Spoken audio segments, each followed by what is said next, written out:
Good morning, everyone. I'm glad you guys are on. I have muted everyone. We've got a lot that I want to cover this morning. Good morning, Charles Sutton. I see you on, man. Good stuff. Utilize the chat feature if there's a question or anything that you want covered in here this morning. But I want to dive right in. I taught a class yesterday titled Newly Licensed Now What? And in this class, there was a lot of information. It's about 4 hours of information that's crammed into a 3-hour CE class. But there are some things that I came away with, and I just wanted to share that with you guys as a reminder. And it's going to be talking about buyers and sellers. So what we're going to do here is I'm going to go straight into the actual PowerPoint presentation. And I'm going to, all right, so you guys should be seeing my screen right now. And these are the characteristics of sellers, what they want from you as an agent. It's very, very important. We're going to talk about what sellers want from you and what buyers want from us as real estate professionals. I think it's vitally important for us to know what they want from us, because a lot of times what happens is we try to give people what we want them to have, not necessarily what they need or want.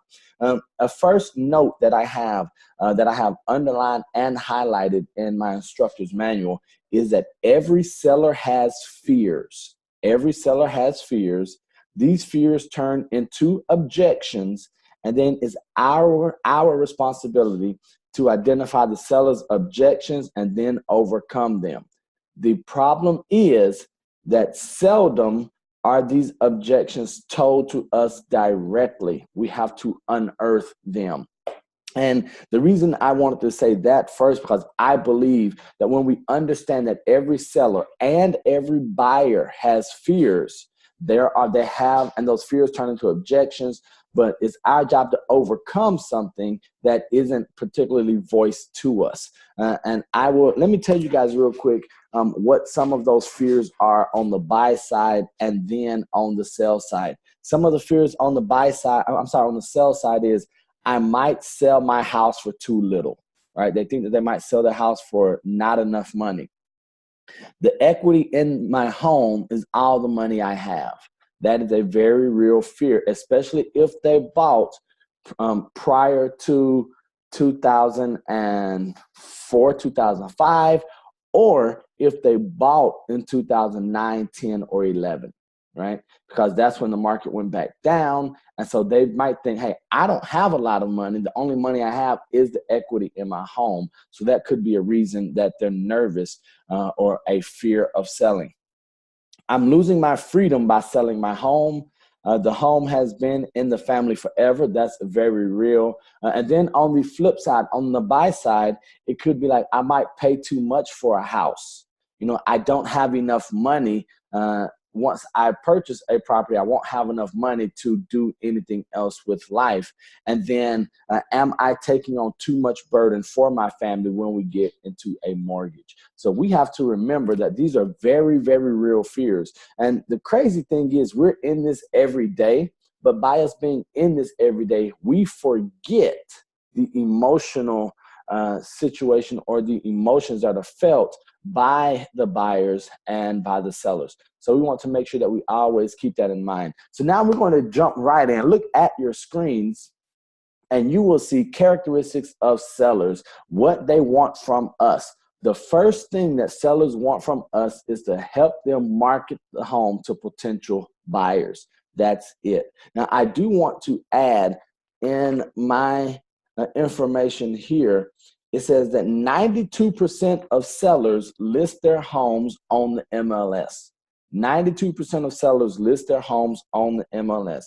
I hope this is not shocking or startling for you guys, because now even the FSBOs, the for sale by owners, are listing their homes in the MLS. They're doing it as a limited service or limited rep listing agreement, marketing agreement. So 92% of sellers are putting their property in the MLS. So the first thing that they're asking or that they expect from us for all sellers is to help them market their homes. Now understand, look at these values. 36 and younger, the millennial generation, that's not what they are asking for first, right? 36 and younger, they're not wanting you to help market, but look at the older boomers. The older boomers, their expectation is, okay, I just need exposure, exposure, exposure. So I can get this to you guys, but I want you to see what else. Oh, I'm sorry. Oops. And here we go. Sell the home within a specific time frame. We as realtors, when do we want to sell a home? Our time frame is always now. Want to sell now, now, now, now, now. Maybe that's not the case for sellers. Maybe they need to sell, especially if you're dealing with a family with kids or a relocation or maybe a military relocation. They might need to sell in 3 months. They might need to sell in 2 months to make sure it fits the time frame for their family. Help them find a buyer for their home, help price the home competitively. While all the talk about millennials not using or not wanting realtors, that is false. But look at what their value is. They need our expertise in valuing properties. That's what the numbers say right here, 23%. That's the highest for them. Whereas for the older generation, the older boomers and the younger boomers, there's not as much. And then for the late generation X and the others right here, you'll see that pricing a home competitively, they feel like they can do it more so than anyone else. I do want to go backwards real quick. Right here, characteristics of sellers. How did they find you? Here is a very real reality that I want you guys to understand is that 64%, so between referred by or is a friend, neighbor, or relative, or used the agent previously, that means 64% of sellers found their agents through a referral from a friend, neighbor, or relative, or they used the agent previously. That is 64%. And if you look at everything else, so where are you putting your marketing and your efforts to get seller and listing leads? Right here, I say all the time, we have to leverage our relationships with the people we already have, because that's where 39% is going to come from. And the other 25% are going to be from someone that you used already. And then you can look here at the 4% that add up, maybe contact info for sale open house. But that's why we want to get this, and this is for sellers. So if we say how many buyers found their agents from open house, this would be higher. Okay, so just understand what we're looking at there. Now, I want to get into the main 6 characteristics that sellers are looking for. Very important. Confidence level. How is your confidence level? And people can feel your confidence level.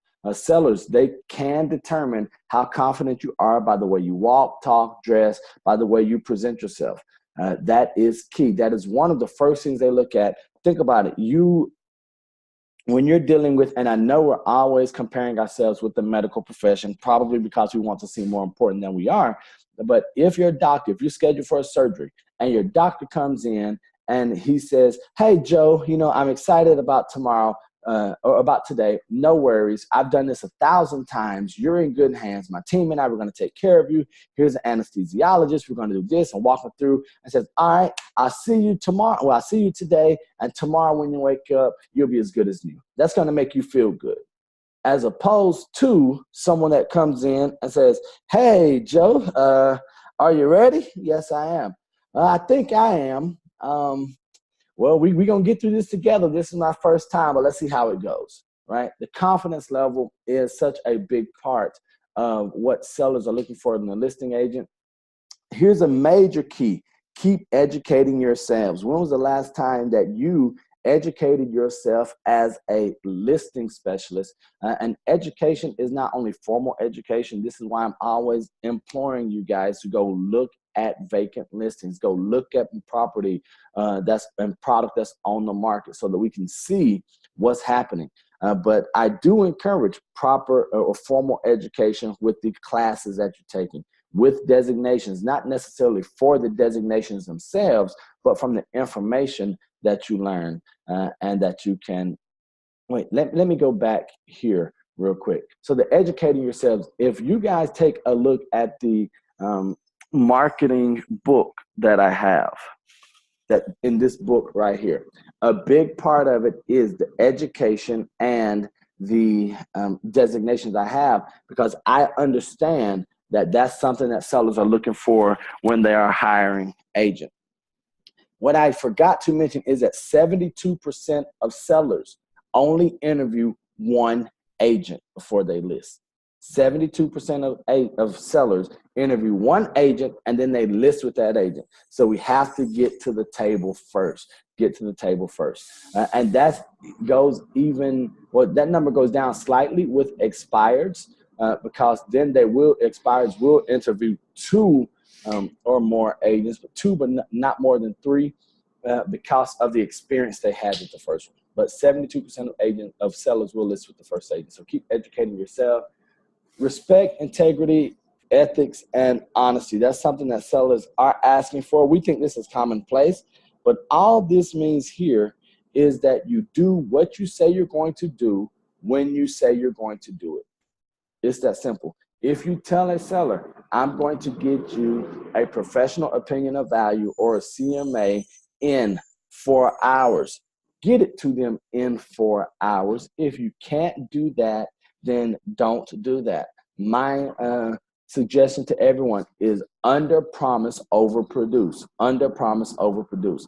Yes, Joe, I'll be glad to get that information to you by tomorrow morning. And then I know that I'm going to get my butt home tonight, type it up, get that information over to them. Under promise, over produce. Because the more times you execute or you deliver on what you said you would, the more respect, integrity, honesty, and ethics they perceive you as having. They want someone with a social network. Now, the social network, we are not talking about Facebook, Instagram, YouTube, and all that.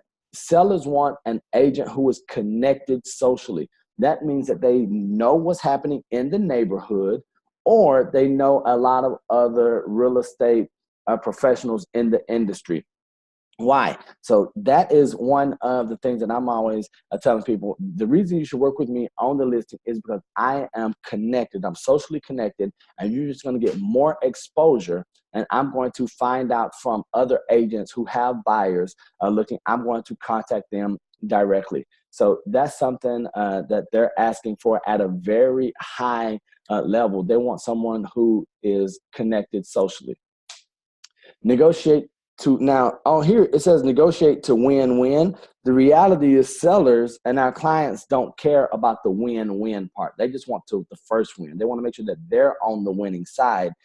But the reason we care about a win-win is because in our industry, there are only really a handful of agents doing consistent business.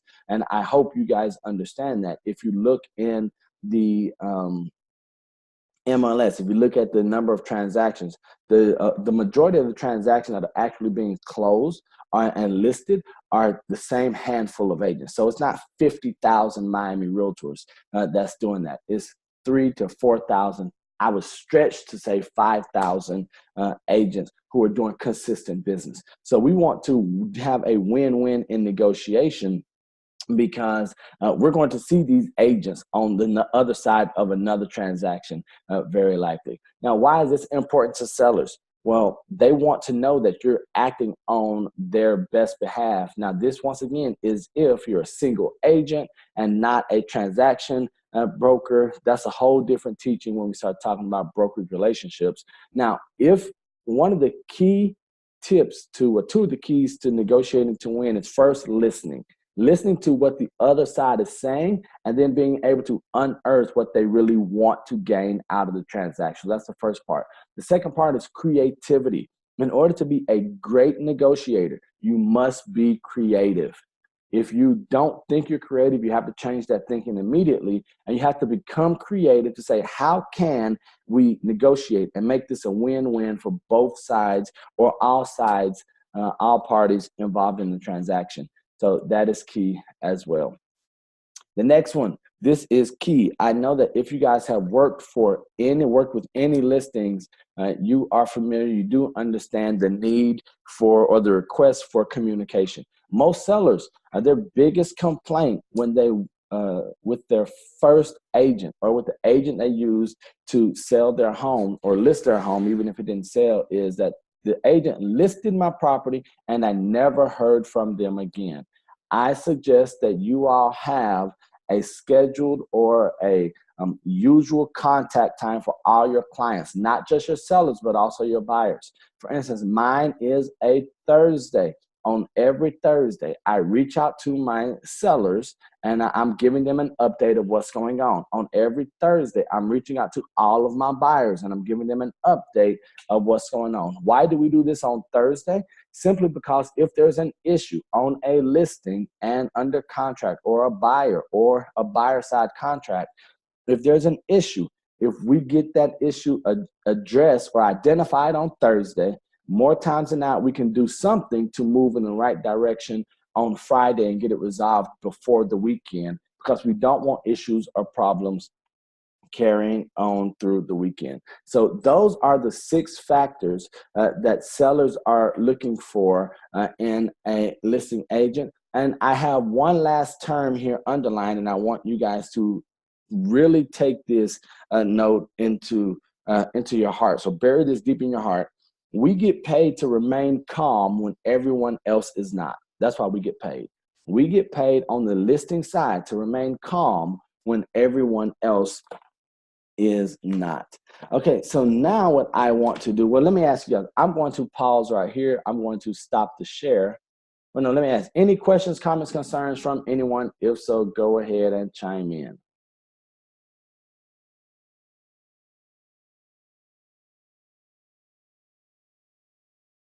No? Hearing none, we are going to continue. I tell you what we'll do. We're just going to go straight into, the 4-step listing process. Should we do the 4-step listing process? No, we're going to go into the buyer side and see what buyers are looking for, and then we will come back to the listing process. So the art of working with buyers, I believe that right now everyone is working with a buyer or a tenant, and it's important, just like for sellers, to know what the sellers are looking for. It's important to know what buyers are looking for or expecting out of us as well. No difference here than sellers. The first thing, they want someone with character. This means doing what you said you're going to do. One of the biggest complaints that buyers have for sellers, we know, is lack of communication. The complaint that buyers have is that they sometimes feel, or the most complaint is that buyers feel that an agent pushed them into a more expensive house than they wanted to purchase. And why would a buyer feel that way? Because a buyer understands that we as agents, we get compensated based off of the sales price. So the higher the sales price, the more money we make. So a buyer's feeling is that many times we are getting, or they're getting pushed into purchasing higher properties than expected. So make sure that we're always guarding our hearts and that you're guarding your minds and the properties you're showing your buyers. And it's not just for our best interest, but in the best interest for them and their futures. Respect, integrity, honesty. Once again, if you say you're going to do something, this is a very big deal when it comes to sending information to them. If you tell them you're going to send information to them, make sure you get that information to them before the deadline that we promised. All right. The next thing, neighborhood specialists. We cannot be all things to everyone. Buyers are wanting to know, and while they do care about you being a global or an international specialist, yes, that's good. But I want to work with someone who specializes in the areas where I want to buy. Do they know what the schools are like? Do they know, how far Publix is? Now, while you don't have to know everything, you should at least have resources that you can give to them that show them that you know how to get information and that you're skilled in your craft Now, when we talk about neighborhood specialists, I do want to warn a couple things that we very seldom, I dare say, never do. We never want to discuss houses of worship, right? So we don't say, oh, it's close to a house of worship. While that's common practice, especially here in South Florida, that is also one of the violations if you look at your code of ethics. We don't want to discuss crime rates. We don't want those words coming out of our mouths or talk about the level of crime or whether it's a good or bad neighborhood based on crime. Instead, we just invite or encourage our buyers to Google the city and crime rate and let them get that information on their own. And so same thing with if they're asking about houses of worship. And now I just ask everyone, hey, well, what's the crime rate here? I'm glad you asked. The best thing that you can do is just Google Hollandale crime rate, and then all the information, more information than you could ever want will pop up. Because what we don't want is we don't want to tell our buyers that's not a good neighborhood. The buyer does not purchase that property, sees the listing agent at Publix 3 months later, says, oh, hey, yeah, I remember you showed, oh, yeah, I really liked the house, but Neil told me that the crime was horrible over in that area, right? We have to understand that we are, as Sean, as Yubi found out yesterday, we are so close. The world is so small, right, that we want to make sure that we're always having integrity, respect, and that we're doing things the right way. And so make sure that we're not giving out that information about the neighborhood when it comes to a specialist. Follow through. Do what you said you're going to do once again when you say you're going to do it. This is a huge, huge, huge deal. We cannot be consistently late with delivering anything when they ask or when we promise we're going to give it to them. And follow through leads to the next one, which is organization. This is why I ask and I suggest that we all use Form Simplicity, because Form Simplicity and the Matrix MLS allows us to be organized. It allows us to keep track of what's happening with our buyers. It allows us to keep track of the properties they like, the ones they don't like, the notes that we put in. Otherwise, you could be with a buyer and say, hey, Joe, did we see 123 Main Street yesterday? And he was like, yes, we did. And then you'd be like, okay. And then you get home and you don't recall because you didn't put any notes anywhere.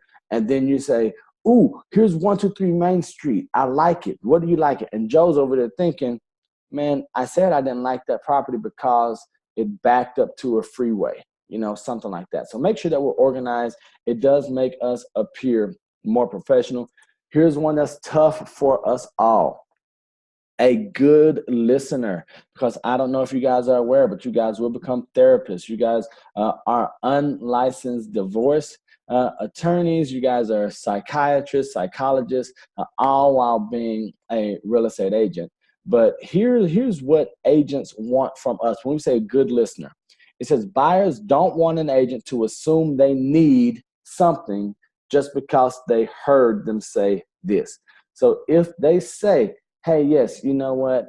I love pools, be like, oh no, I love the water. If you hear a buyer say, I love the water, that does not mean as an agent, you automatically assume that they want a pool at their house, right?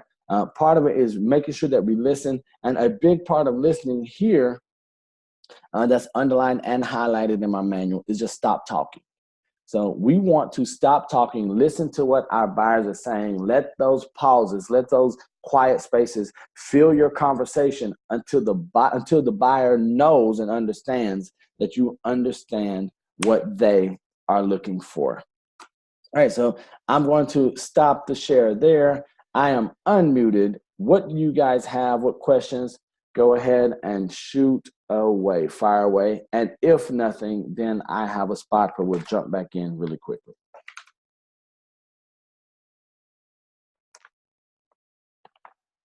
Anything from anyone? Go ahead and unmute and talk.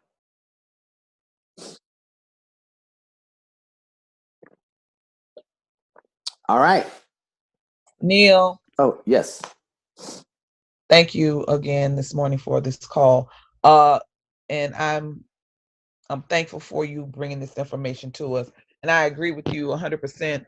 Dealing with buyers or sellers, we really have to allow the client to let us know what their goals are, and we be great listeners, so we won't assume anything. We won't interject our thoughts and our feelings on what their goals are. So the fact that you said that, this kind of reinforces some things for me, uh, on how listening being very vital in a relationship with your client. So thank you. My pleasure, my pleasure. All right, here we go. We're going to rock and roll right into another portion, and hopefully you guys will find value in this.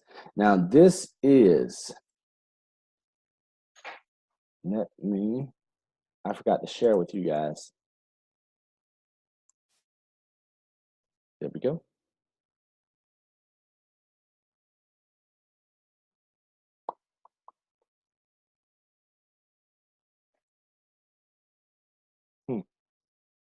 Can you guys tell that that's not what I wanted to do? I wanted to come up here. There we go. Now we're cooking with peanut oil. The four-step listing process. Four-step listing process. This is actually the process that I utilize. Now, really quick, I want you guys, because we're going to go through this quick, but I want you guys to understand the four-step listing process is what I utilize. This is not the process that most agents in South Florida use. Okay, this is not the process. And the reason being, the four steps of the listing process, we're going to just say the first thing. The first one is choose the right listing. Every listing is not a good listing. Every listing is not a good listing. Understand this.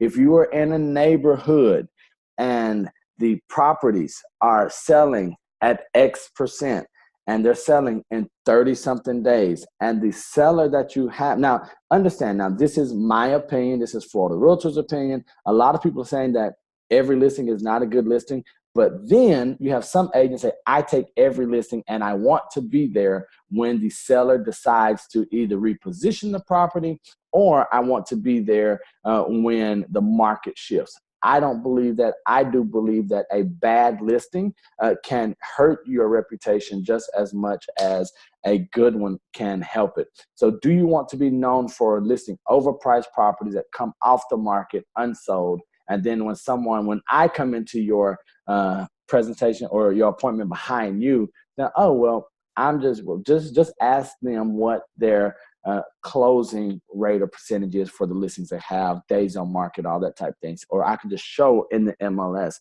that information. So choose the right listing. That's the first one. And here's why this is not the method that most listing agents use. So the first one is choosing the right listing. That's fine. But here's why. The four-step listing process requires a 15-minute interview. So this is an in-person interview where you're going to the property, and this is a two-part listing presentation. So first, you go to the property. You're probably only going to be there 15 minutes. This is when you come into the property. You're going to look at the property, do your walkthrough, have a quick conversation or interaction with with the seller, so that you can get some vital, valuable information. And you would say, well, Neil, why would I do 2 trips to the property? The first one is you want to know about the property. You want to actually see the condition of the home. You want to see the finishes, because we try to do all this over the phone, because we as agents, we want to go out one time, have the consultation, do the 15-minute, walkthrough or seller interview at the front, and then continue with the presentation and the CMA. Now, once again, I don't do it the one way. I do it this way, and that's actually outlined in my marketing book. I tell them, hey, I need 2 visits. The first one, I'm going to come tour your home. It's probably going to take 15 minutes. And then I'm not going to bring a CMA. I do not bring a CMA, comparative market analysis, or as I call it, professional opinion of value, on my first visit. And the reason being, and I'm always asked, well, am I going to get a CMA? Are you going to tell me how much my home is worth? No, I am not, Mr. Seller. Much like a doctor, how can I prescribe? How can I give you a prescription or a diagnosis if I haven't gone through and found out what the symptoms are? And after the 15 minutes, I'm going to leave them with my book. I'm going to say, hey, make sure you don't sign with anyone. I can come back tomorrow. I can even come back later today if we did an appointment in the beginning. But here's why. I know the way realtors work. Realtors are going to come and they're going to look at your property. They're going to tell you that they've actually seen or that they've digested that information. But the reality is they came into your house, Mr. Seller, didn't give it the respect that your home or you as a seller deserve. How do I know that? Because they had an idea on how much your property was going to be worth before they walked in and saw your home. How do I know that? Because they already brought a CMA.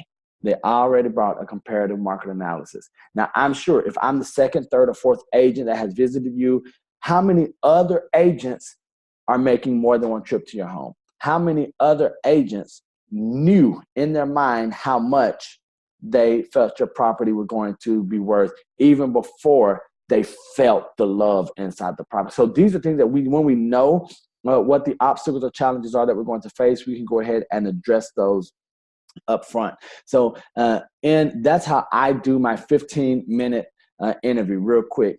Preparing the CMA. Zillow said my house is worth, listen to your realtor, right? So right here, this is where I come in, and now that I've visited the property and I've actually seen the property with RPR, with the MLS, with Cloud CMA, all these tools that we have access to, you should be able to do a really, really good CMA as long as there are some like close comps, as long as there's some, well, we don't say comps, we say relevant properties. As long as there are a few relevant properties, relevant sales, and some pendings, actives, expireds, you should be able to do a professional opinion of value in most cases in under 10 to 15 minutes. If you can't do a CMA in under 10 or 15 minutes, you need to go in and refine your valuation skills. And then prepare for the listing presentation. Role play. I can tell you right now, there's not enough role play going on the team. There's not enough role play going on in the industry. You can never role play enough for a listing presentation, because when the lights are on, that's when we are practicing, and that's when money is on the line, and that's what we're missing. So make sure that you guys are role playing, and then show up to your listing appointment, to the marketing consultation. Show up with a marketing consultation listing agreement signed or filled out already.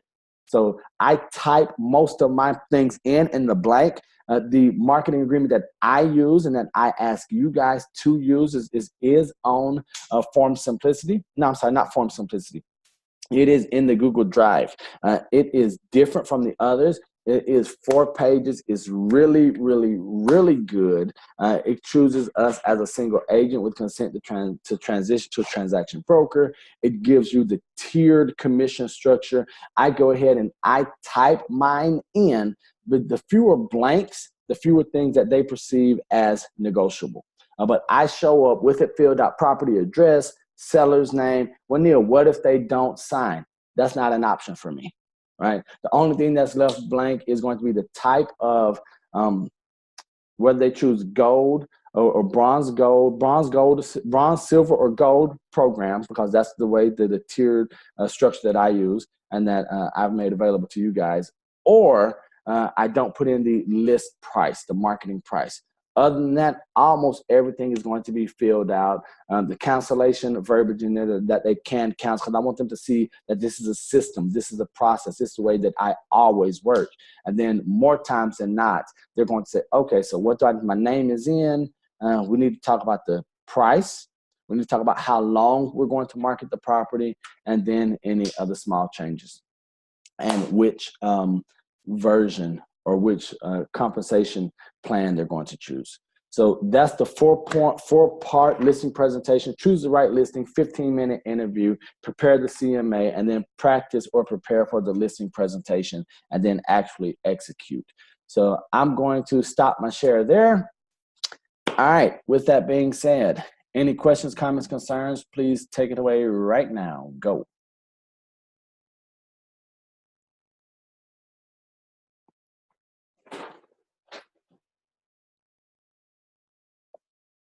All right, 30 more seconds. I should say 10 more seconds. Any questions? No questions over here. Man, you just wanted to talk. Charles just wanted to say something, guys. Charles is on the call. He like, man, I'm gonna do everything I can. He just want to talk. He flipping his camera left and right. It's okay. We love you, Charles. I thought that was the Hot 105 MC about to break out something right there with Charles coming in with that. Okay. Nothing right here. All that 5 head. Nothing right here. Okay. Quit playing. All right. Anything else from anyone else? All right, this video will be up later today, guys. Go in. I challenge you guys, dive into the YouTube. There's a lot of stuff in the YouTube channel that is going to be beneficial to you guys. I'm putting in Sean was telling me about videos that I have forgot I put in there that's just loaded with information. And that's going to be go in the world-renowned family part, go into the agent training part, the playlist, lots of information in there. This will be the main thing here. Remember what sellers are looking for in a listing agent. Remember what buyers are looking for in a buyer specialist, and then know and practice and hone your 4-part listing presentation. And now, if you don't want to do the 4-step listing process, then figure it out. Figure out what works for you, and then practice and implement something. Don't forget, 72% of sellers list with the first agent they speak to. 64% of sellers came to people either through referral from family, friend, neighbor, or they worked with you previously. So make sure that you're hitting your sphere. That's why you guys hear me say all the time, reach out to the people that you already know that you have influence over in person if you can, phone calls. I'm doing a lot of video messaging and getting crazy responses back in my phone. So on my phone and on Facebook, utilize Facebook Messenger. Hit everyone in your Facebook Messenger. If you have 5,000 friends, send 5,000 videos. Hey, what's up? Just wanted to check in, see how your 2019 was going. We started Q2. What are you doing this quarter to make 2019 the best year ever? Talk to me soon. Bye. That's it. I'm hitting every single person. So 30 is the minimum number of videos, not counting the phone calls and note cards and the pop buys I'm doing. So 30 videos are what I'm doing every day to my sphere. On top of the videos, I'm trying to do 15 Facebook videos. So that's the way I'm prospecting. I'm going in, even other agents, other professionals out of area. I've got 30 videos from my phone, 15 Facebook messages, note cards, and then my follow-up phone calls and the pop buys when I'm in areas. A lot of stuff, but then I know where 64% of the business is coming from. I'm not too worried about trying to gain somebody or catch someone with something just out of the blue on social media, right? It's intentional. All right, guys, that's it. It is a beautiful Thursday here in South Florida. Take advantage of it. Get out, look at some properties, look at what's going on in the marketplace. Shoot some videos, get them uploaded, do some video messages to your clients, your sphere, friends. That's it. Love you guys. Take care. Have a fantastic day. This video will be up tonight. Bye.